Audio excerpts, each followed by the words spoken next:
All right, so episode 47 here at the Church Digital Podcast, we're going to answer a question that I feel plagues many churches out there today. Is my church mobile app worthwhile? Now, the fact that you're asking that question, I'm probably going to say right now the answer is no. And first, before y'all freak out, that's not your mobile app's fault.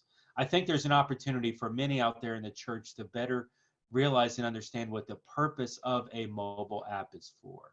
If all we're doing is broadcasting weekend experience, weekend environment, weekend content through the mobile app, then yeah, there's better ways to do that, or other ways to do that, cheaper ways to do that maybe. But there's another opportunity to do something larger with mobile app than what I think we're realizing right now. To help us in this conversation, I'm bringing in Jon Crabtree. Jon works with Subsplash, who arguably has more mobile apps out there than anybody else in the country right now. And Jon has been with the company a long time and is used to answering questions from people like you and helping people just like you develop their ministry through the mobile space. And so we're going to bring Jon into the conversation, specifically addressing and answering this one question. Why does your church, big or small, need a mobile app? Hey, everybody, here you go. We really consider ourselves at Subsplash an innovation company. In 2009, we built out the first ever iPhone app for a church. And so that was kind of the birth of the innovation mindset, and spent several years just around many different services underneath that, and have opened up many others, beyond. So you think about not only just the app itself, but what services are under that: media, notifications, event delivery, Bible reading, those sorts of things. And then beyond that, giving as well as an element of just the overall engagement piece. And so being an engagement and innovation company, 11 years in mobile, really in 2009, the App Store was about a year old. So we've kind of grown up with them. We were there in its infancy, and we are kind of like the kid down the street from the App Store, the neighbor that we grew up riding bikes together in a way. So if you can think of that analogy. But yeah. That's so like the iPhones came out what, 07, 06, 07. Yes. And it was all web-based for that first year. Like nobody had app stores, nobody had apps, and then opened that up in 08. Wow. Yeah, everything was Safari based. And with media, here was one of the big pieces, is that there was no mobile responsiveness in the web at that point. Mm-hmm. So everything was coming through Safari.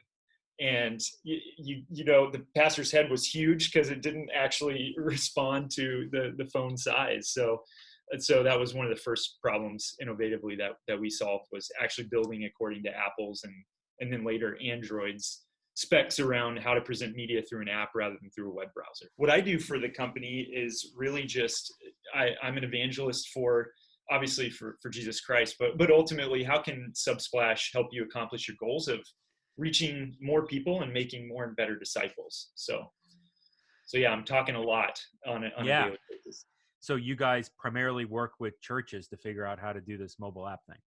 Churches and ministries as well. We have a lot of broadcast ministries that are seeing some incredible success through our system as well. And but we also have some nonprofits, some charitable organizations, and even some businesses.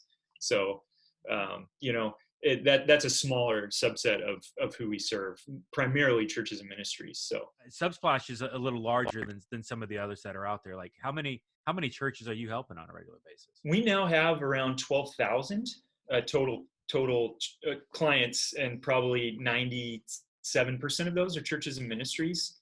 So some sort of services, because we've taken the leap. I mean, we really believe in a balanced strategy overall. Mobile first, of course, because if people aren't on a smartphone app, they're on a smartphone web browser. That's pretty much where they're spending about 80 to 90% of their time total. So we partnered with a guy down in Austin. I think you were once in Austin, Jeff? Yes. Yeah. And his name is Stephen Testone, and he's really a builder, built out a website, basically provider, so you can build your website through that back in 2006. So he was kind of in it when Squarespace and Wix started to, around that same time. And so he had that going for about 11, 12 years. And And then we kind of merged with him and brought him on board the company. And now he's I would say our director of product development, I believe is his official title, but Stephen Testone. So we offer that side as well. And so there's a whole lot of clients now that are using a variety of different services that we do provide. So you got mobile apps, you got websites, TV apps. I think I've seen where you guys are doing the Roku and the Apple TVs. And how has development on this gone? What do you see like adoption rate with churches? Like, are they all about the mobile? Are they transitioning into mobile and web? Are they adopting the TV apps? Like, what are you kind of seeing in this?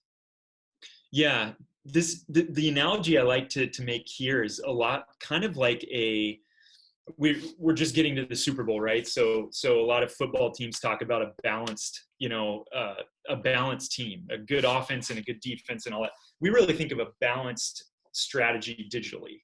And so I think this aligns well with what you talk about a lot, Jeff, is there is a whole lot of opportunity in this day and age to reach people on different types of screens and different types of devices. When you look at the actual usage rates across, so ComScore, they're a company that's based in a lot of different places, but their main hub is in the DC area, and they do research across 16 different countries worldwide, and they look who's on actual television, who's on smartphones, who's on their desktops or laptop. They combine laptop under the desktop umbrella. But what they found is pretty remarkable. The UK is something like 86% of total digital time spent on their smartphone, and specifically inside apps. The other 14% of that time on their smartphone is in the web browser, like a mobile browser. But then you get to like the US, we're pushing 90%. You get to like Indonesia and Singapore, it's like 96% of the time that they're spending on their phone is in apps. And now that's a wide range. You're talking 50 to 100 top apps across the world, driven by multi-billion and trillion-dollar companies. But what's really fascinating about that is that the churches that have kind of gone all in with us are seeing some pretty incredible results. Like there's a church in Nashville, probably about 6,000 or 7,000 people on a weekend, but they have something like in the last 30 days alone, 26,000 sermon and media plays through all of their different screens. So that's mobile app. They have their web embeds on their website that they do through Subsplash. They have their TV apps, a smaller percentage, only about 2% of their total is through the TV. But I think that reflects really the switch from the television to the mobile device in this day and age, especially in the last 5 years. But they're seeing something like 22,000 app users, and those app users on a consistent basis have about 33 different impressions per month on their app. So when it comes to the top churches that are really seeing success, they tend to see like around that. And it's because they're driving people to where people generally are in this day and age, which is on their phone. So a lesser amount on tablets, and that's important as well.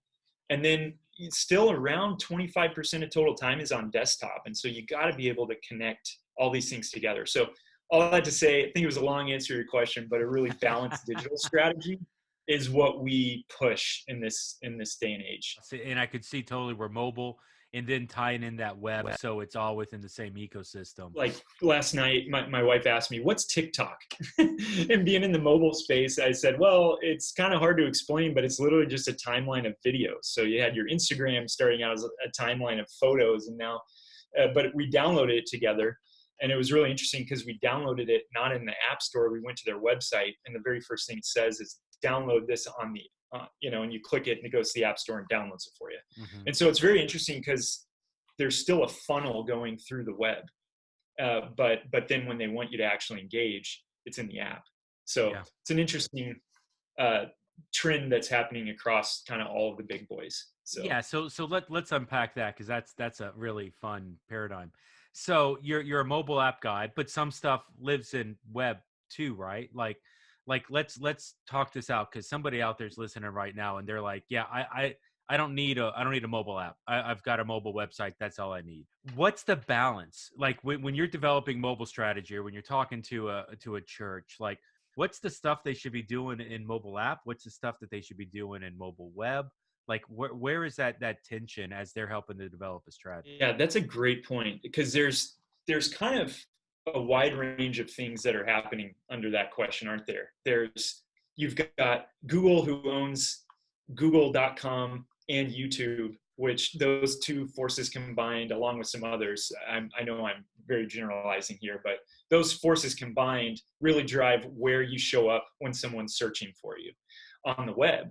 And so you have to have a really nice mobile first and mobile friendly, not even mobile friendly anymore, mobile first website. You have to have that. And what we see in the church world really is it's become more of your signpost in this day and age, and less so your engagement portal. Your engagement portal will be on the phone, because statistics are saying if you're between the ages of 13 and 64, and I know 90% of statistics are made up, but if you're between the ages of 13 and 64, you're spending no less than 63% of your total 4.5 digital hours per day inside of a smartphone app. The other probably 20-ish percent to 25 is spent in your basically desktop, laptop, browser environment. And then there's a smaller proportion of tablet apps and tablet web and smartphone web, essentially. Mm-hmm. The idea being that if you've got to make that website to be a really nice signpost and that's mobile first. And so that means mobile responsive. That means you're using all of the tags and SEO functionality that a modern website builder gives you. But then when you really want people to spend significant time, like study time, let's say, Bible reading plan, or maybe lead pastor or the community pastor or someone at the church, if you're dealing with a very large church, usually they have someone who's like the teaching pastor. And if that person has developed some sort of 21-day or 40-day curriculum, you want to drive people to your app for that, because you can do audio and video better through that. You can generally do, note-taking, cloud-based note-taking better through that. And even interaction, like communication back and forth between the church and that individual. But in order to be searched and found, we got to have some really great stuff on the website too. Specifically information that people are generally going to be looking for, which would be, in my mind, who's the leadership? What's your statement of belief? What's your theological statement, so to speak? Where are you located? That's often one of the very first things. and obviously you want giving in media and events showing up on there too. But if you really want people to go deeper throughout the week, and you talk a lot about the other 167 hours of the week, or 166, whatever it is, right? 2 hours on Sunday. What about the rest? And for me, it's, if you're going to give people significant opportunities to engage and go deeper, that's where the app really comes into play in our minds. And we've seen that engagement and success happen for the clients that we have. So I love that. Most churches I work with are lucky if they get 1 hour on Sunday. If you're getting 2 hours on Sunday, man, your preacher's preaching a long sermon, or you really love worship. But no, that's cool. But that's exactly right. I mean, and that's really the crux of this, where I think a lot of the negativity that comes around a mobile app, or the desire not to have a mobile app, is really a lack of understanding the power of what a mobile app can be, or a lack of even expectation of what the church is. Most of the mobile apps that I see, and I'm not going to make up stats, because 90% of stats on the internet are made up, said Ronald Reagan on the internet last week. And so as a result of that, but I would say that there's a large percentage of the mobile apps that I see in the market that churches are using, and are basically just a glorified weekend service, where I have access to a message. I have the ability to take notes, maybe for the message. Well, I mean, a lot of the stuff with the message, seeing the message, I can see that in a web browser. I can see that in a church online platform. Audio only of the message. Okay, great. I can get that on a podcast. Like, there's other things that we're doing where we can pull this stuff instead of through the mobile app.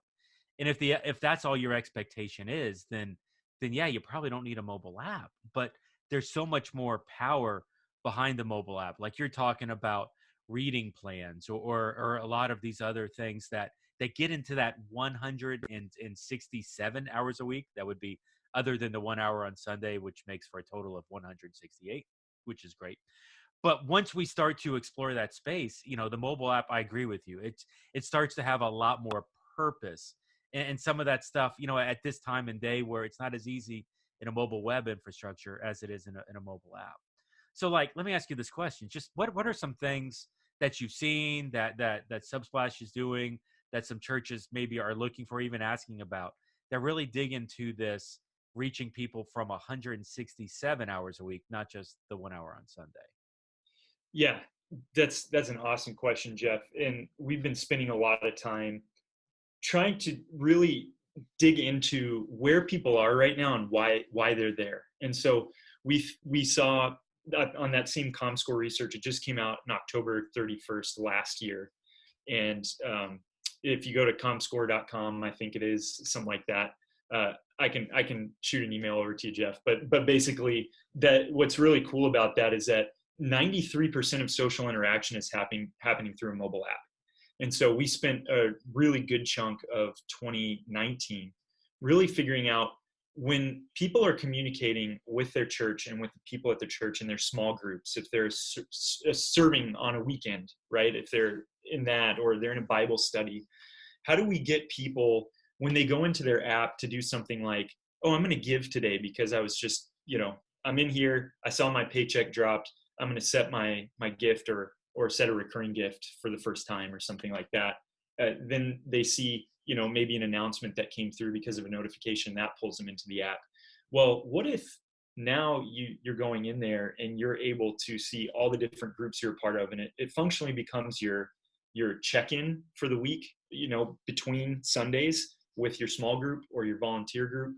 It becomes a source of quick, easy communication through our new group communication feature. We call it Subsplash messaging, and just continuing to iterate on that to make it something where you can do, encouragement throughout the week, prayer throughout the week, Bible reading plans, and really commenting to one another in that way. But the key is it's living underneath your banner, your own church's banner. Because the other thing about the digital, as you probably know, Jeff, being an expert in the space, with the advent of the digital era and just everything that's going on with that, we see a very high uptick in the capacity of people's attention to be focused for a sustained period of time. But if they're in the same place, that is under your banner, it's a different thing than being in a web browser on your church's website, but they can click a tab over and get to something else. Within the app, the only thing they're seeing is your content, your communication opportunities, chances to engage with you. And so I don't necessarily know if that fully answered the question, but messaging, communication is a big component that we're working on. And the other thing that I'm really excited about, and I told you this a couple months ago, but it really came from some conversations you and I had maybe 2-3 years ago, about, how do we connect databases that churches are using and use that information to really present a more personalized experience to the end user. And so we're actually working with Southeast Christian in Louisville, Kentucky. And Oh, wow. they are on, they're basically working with us around their particular database system and ours to be able to do things like as simple as, hey, I'm the database administrator. I just found out from the group's pastor that this person needs this particular piece of information. I'm going to click, send this notification, type it in, click send, and it's going to show up on the Southeast, mobile app on that particular person's device. Those are the kind of details that we've really been working on with them, and there's more to come. But a super exciting thing. That's really exciting. Yeah. So giving is a major component, obviously, of church mobile apps, and there's a lot of traffic towards that. What value does that add towards Subsplash clients? Like, what are some things that you're doing in that space on the giving that can even maybe help engagement? Yeah. When we were talking earlier, Jeff, it's a good point about what we're working on. And a lot of it just comes down to working in parallel to make sure. There's a lot of companies out there that might give you a giving app, and it's like, go there to make the gift, but there's nothing really else engagement wise within it that would stir the heart. Because ultimately, when you're making an ask for a tithe and an offering, biblically, there's a lot that's said about that. But at the same time, as a church and as a church leadership, every church has a different way of saying that. Well, when you couch that action of making a gift within every other piece of engagement that they could be doing with you, communicating with you, listening to you, watching you, seeing the events that are coming up and registering for them, reading the Bible, those things start to stir the heart in a way that really nothing else can. Are they engaged on mission with you? And so that's where that giving engagement piece really comes in. And so we've been doing a lot of work on, just prompting people, allowing them, educating churches to educate their people that, hey, giving online is a great thing, but there is a cost incurred because of how that whole merchant world works. And so we've got this solution now that you can cover the fee for it for us so that we get the full extent of your gift. And so just things like that, where it just fits in with the rest of what you're doing as engagement. And so as a result of that, we really do see just incredible, like 2.5, 3 times the average per person giving through Subsplash giving for churches, because it's couched in all of their different engagement places and not just this separate action to be taken that doesn't have anything to do with anything else you're doing at the church. So very, very cool. I was watching a I'll give him credit, although I think I had the idea before him, but he'll take it. Bobby Grunwell from Life Church, the innovations guy over there.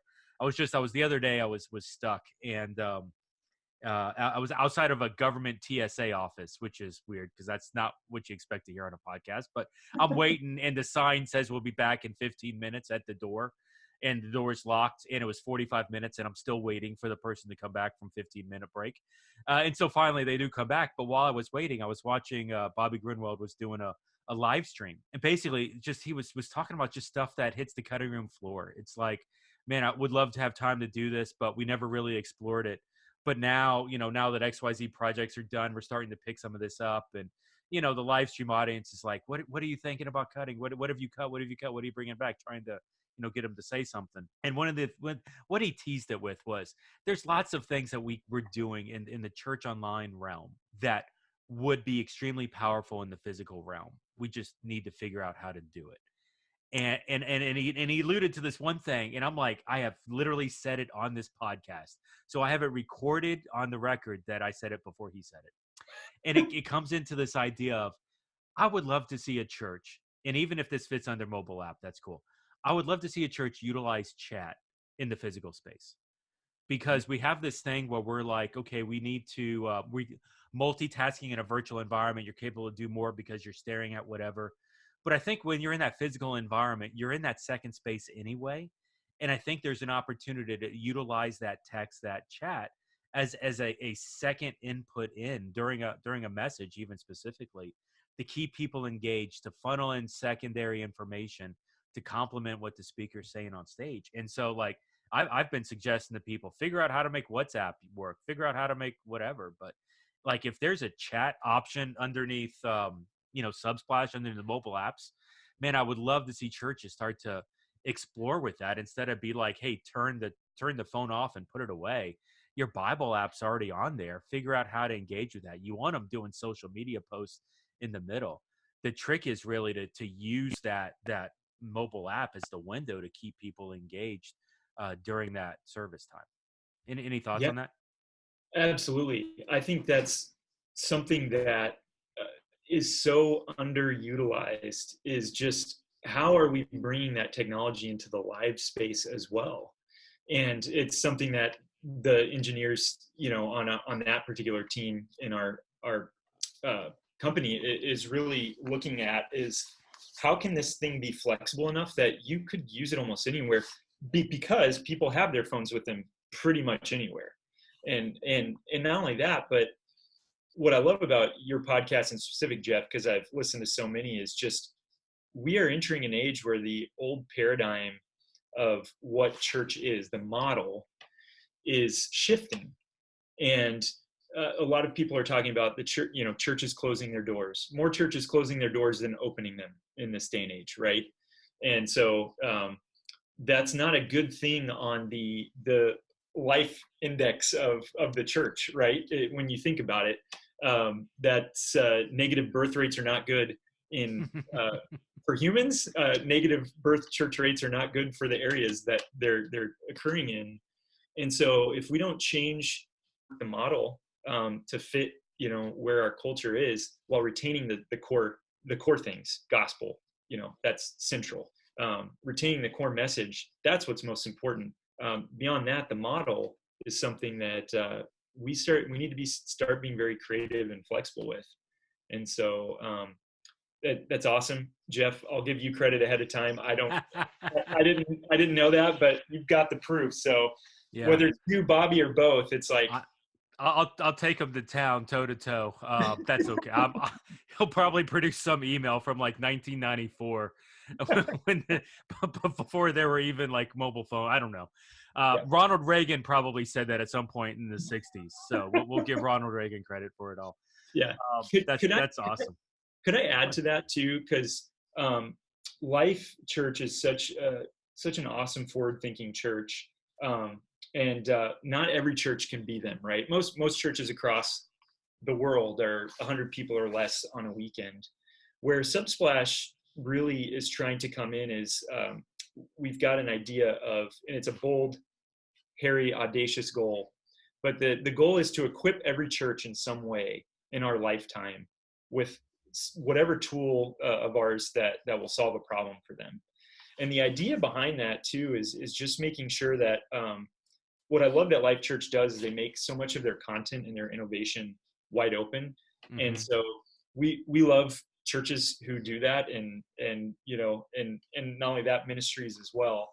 And that's, I think, a lot of the heart behind us. Yes, we're a company, not a church, but we strive to kind of be along that same line of how can we equip churches of all sizes in this day and age for that shift. Yeah. So, well, here's the reality, and I've said this publicly before, is that we need companies to do the innovation of today. I truly believe this. I don't think, as a general rule, Life Church is the exception. Cool.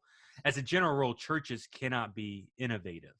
The bleeding edge tax that's involved in doing what we're doing, an individual church cannot do that. I can tell you, I've tried multiple times, and I have felt the pain point of going to that financial director and saying I need another X number of thousands of dollars to keep the model going, and then the evil stare that comes back, because like the organization today that the church is structured as cannot be innovative. They can't feel that bleeding edge, the cost that's involved in that. The ability for organizations like Subsplash to step in, to provide some of that innovation and then spread that out across multiple churches is awesome. And we need more organizations to step up and be a part of it. One of the other churches that I think are very advanced in the mobile scope is this idea of church home. Yes. And I don't think there was Subsplash. They've got their own in-house development company, and they're actually developing that to one day release it out, I think, to others, and they're kind of going in their own direction. But one of the things that I really am intrigued at here is this idea of a centralized church model happening in the mobile app. A lot of times with church, and we talk a lot about this in the podcast, it's the mobile app drives to a physical campus. Church Online is the front door to the physical campus, or is maybe a side door to somebody that's already engaged at the physical campus. But they really took Church Home and several others have taken a much more aggressive stance in, okay, we're going to create a digital door, a digital ministry opportunity for us to engage with people who are nowhere near our church, or maybe even to the point of like a Jate Earhart doing Discord with Love Clan or some of the others. Yeah. It's a digital only expression of this, that there is no physical. When you look at the mobile app, maybe just unpack here for a little bit, like what doors open up when you have that mobile app connection point with people, when you're trying to create not a complementary thing that feeds into a physical, but maybe an only thing where it's a digital only expression of worship. And any thoughts kind of on that? Yeah. You mentioned Church Home, and I'm up in the Seattle area, and they're in Kirkland, right across Lake Washington. So no more than 9 or 10 miles separate. And we have a lot of friends over there that we've had conversations with about, hey, how's this strategy going? What have you guys learned in this transition? Because that was a bold step to take by them. And for me, always kind of having been just had a soft spot for innovation and people who think different, to use the Apple phrase from back in the early, what was it, late 90s, early 2000s. But really just wanting to figure out, what have you guys learned from there? Because I think thought partnership above all else is really important in the church today around how do we advance the kingdom in this new culture, in this new era. So all that to say is, one of the things I think that they learned from conversations we have with them is that you went that direction, and then you found out that even then people were gathering together physically, whether it was at homes or at a coffee shop or whatever. And so it became this digital turning into the physical. And I think that comes down to there might be some generational differences where even if someone found out about Church Home through the app, they probably, if they're of a certain generational persuasion, they still feel more comfortable meeting face to face and together. And I think there's something to that, because it's the way the church grew up, right? Home churches, physical meetings, very small home churches and physical meetings, but nonetheless. But I think, like you were talking about, Jate and Love Clan, you have people there in gamers who are not comfortable with the face-to-face, but Discord is where they go for community. Well, Yeah. we need to hit them there. So it's just so fascinating, because I don't know if there's a one-size-fits-all strategy, but I think if we're too afraid to take technological innovation risks, we may not come to those learnings that Jate or Church Home have found and be able to get to a place where in the next era, and I'm talking like 5, 10, even 20 years down the road, we're not going to know what to do at that point if we don't have people out there on the front lines doing exactly what you're talking about. I'm mid-millennial, so I'm 35, born in the mid-80s. And so I do still remember a time in my elementary school classrooms where there wasn't a computer yet. And then, 3rd, 4th, 5th grade, they started showing up. And so I'm still bordering that generation where technology, I remember a time with the rotary phone, we'll just put it like that. But I mean, my nephew, who's 21, he does not ever remember a time where a cell phone wasn't nearby, within arm's reach. So how are we going to reach people if we don't reach them where they are at this moment? So Yeah. It's interesting, and this is coming from a guy that used to edit audio with Razorblade. I literally learned in college how to do that. So I'm past the millennial. Let's just say it that way. I'm 42. I was almost graduated from college before I bought my first cell phone, which is funny because my daughter, who's like 11's like, "Daddy, everybody else has a cell phone." I'm like, "Well, dang it, kid, I didn't, so you're not." I'm that dad. She has an iPad, but not a cell phone. So okay, it's a thing. All right. So, but here's the thing when it comes to Jade, like, and just getting into this, people have this concept and perception, and innovation always has people that are pro and con it. And, with this podcast that we ran recently where Jade, talked about this, honestly, like from a listener side, I don't talk a lot about stats, but it was the second largest podcast that we've launched to date. wow, It was just a lot of people really, caught in on this, and I'm looking at the stats and I'm like, this is awesome. I'm celebrating. This is great. I even messaged Jade. I'm like, hey, congratulations, man. Your podcast like took off. It's the second largest that we've done to date on this. And then he gives me like an LOL back on Facebook Messenger, and then starts sending me I'm not saying it's hate mail, but it's people who have found him on Facebook and are sending him like, "You're not a church," and just like starting, to rip this guy.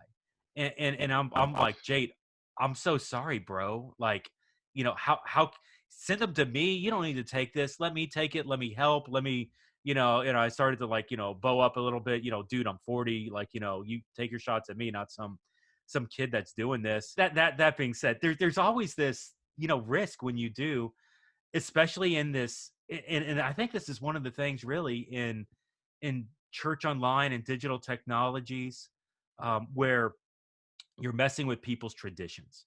Mm. And I think that's really why the church is so far behind, when it comes to innovation, because it's somebody's tradition, it's somebody's history, it's somebody's past that you're now messing with. And while businesses are like, screw the past, I'm all about making the money for today. Let's be innovative. Let's be the only people out there that are doing this thing.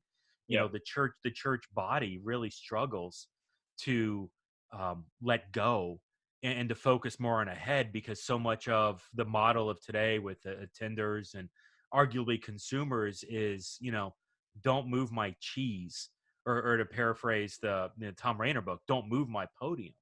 Yeah. Like, you're not allowed to mess with tradition. You're not allowed to move with past. It's almost, I was on a podcast once, and Tom's like, it's like Major League Baseball, where you can't change the way some rule is because Babe Ruth didn't deal with that in like 1914.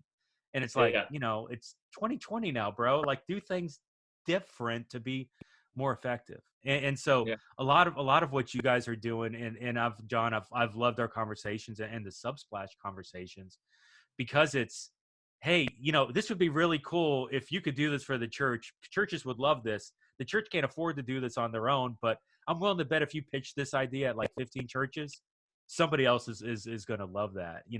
And even seeing Yeah. some of the stuff you're doing now with the church in Louisville, Yeah. man, that's just awesome. That's good stuff. Part of what's so exciting about what I do is, my dad, actually, you mentioned Tom Rainer. He studied under Tom Rainer at Southern Seminary, and got his PhD in theology when I was kind of, late middle school through basically, end of high school. It's when my dad was there. So this is, you can think late 90s, early 2000s.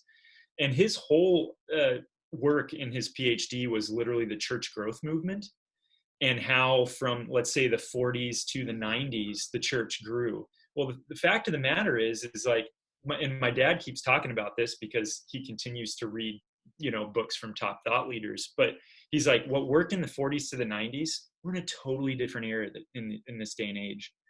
And I think the Lord has brought people up, who are very steadfastly devoted to him, but also he's brought them up with the skills and mindsets of technological innovation, innovating models, design thinking.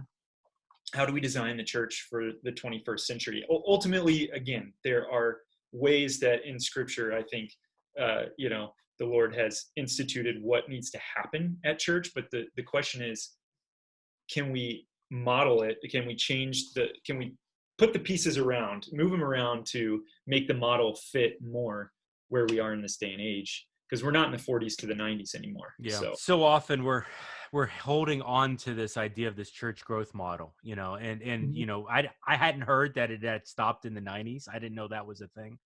But I know that because I know people are still clinging to it.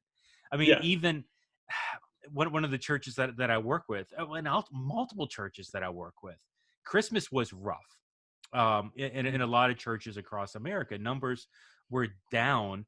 And even the fact that I'm saying numbers are down, it's numbers are down when you're looking at the church service attendance, which is a Yeah. horrible stat to look at, because it doesn't evaluate what your church is 168 hours a week. It evaluates that 1 hour on Sunday, which Yeah. was down in many of the churches that I know. Um, but that's arguably because engagement and attendance overall is down.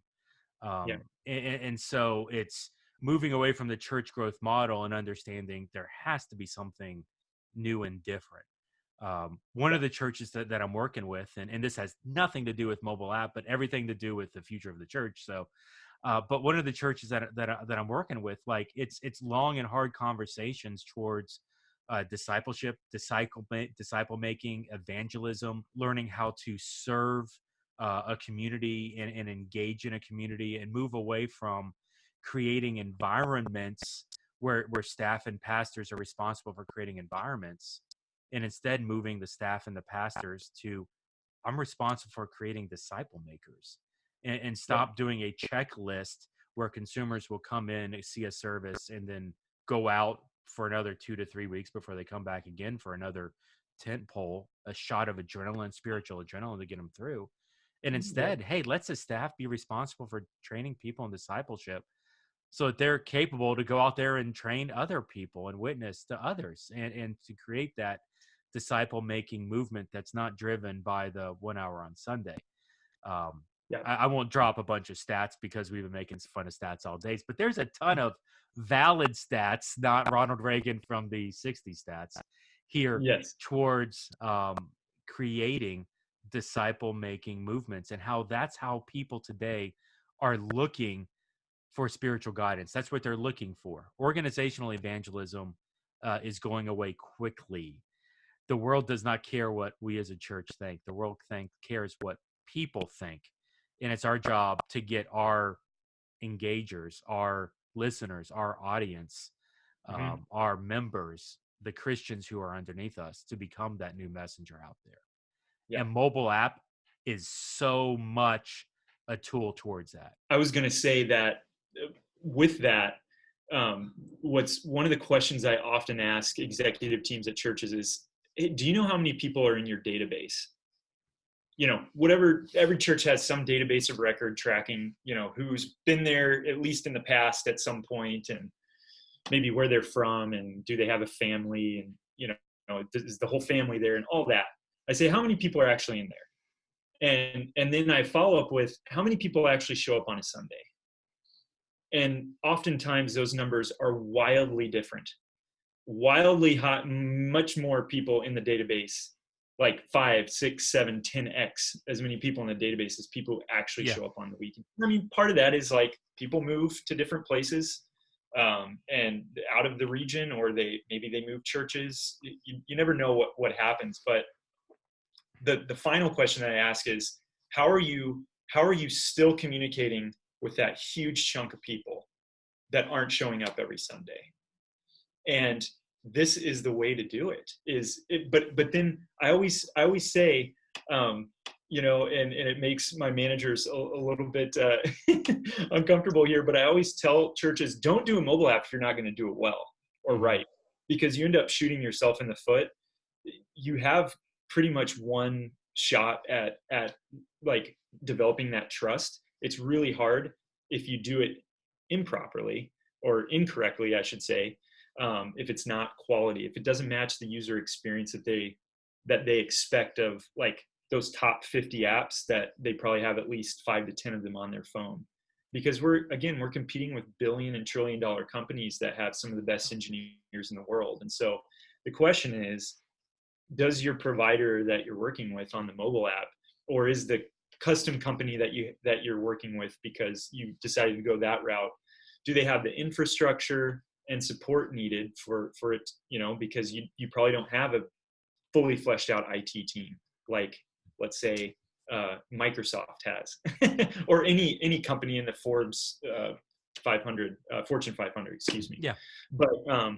But then more importantly, like, what is the user experience and what do they feel?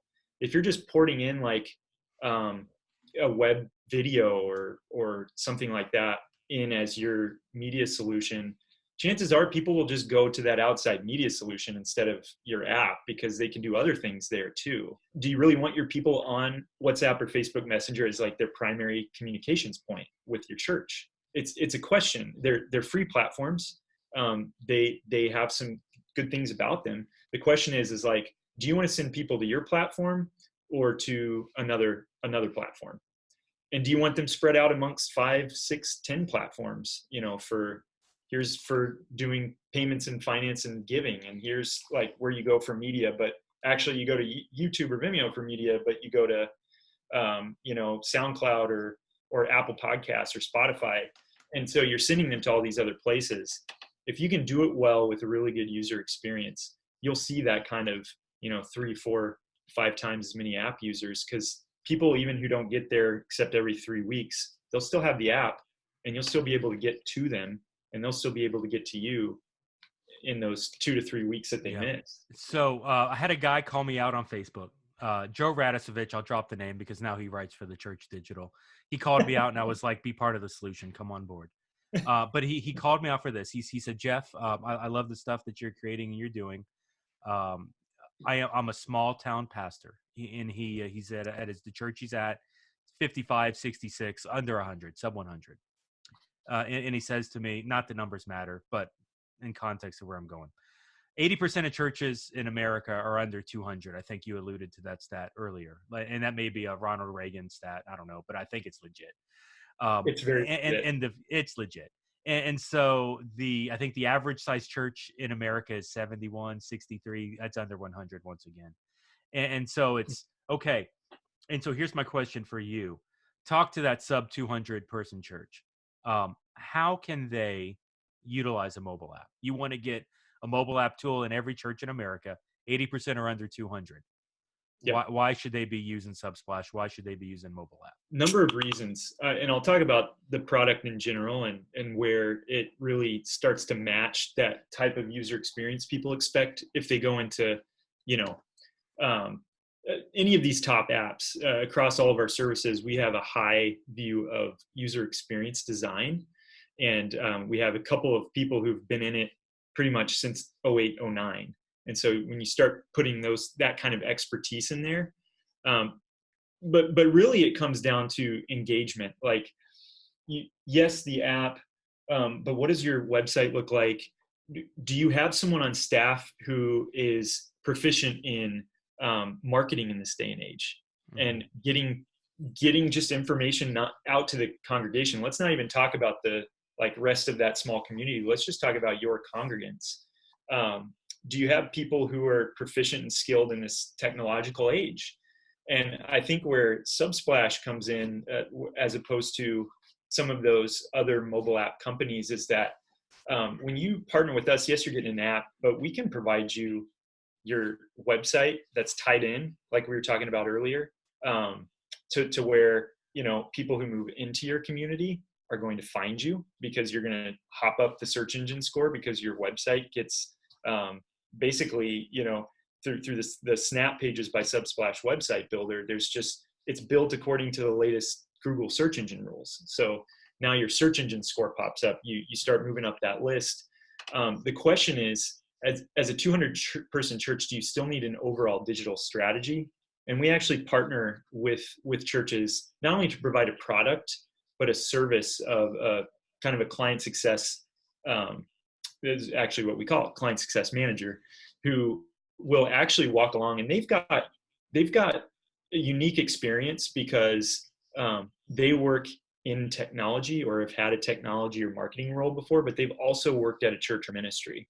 So we have a mutual friend, from one of the churches that you were at, who's now at Subsplash, and that's his role. He's been a worship pastor in Miami. He's been a worship pastor out here in the Seattle area. And he's also worked in technology and marketing.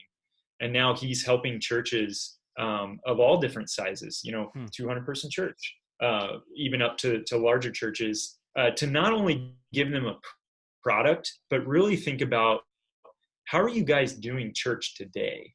And does it match the current era, the current culture? Does it match what people expect?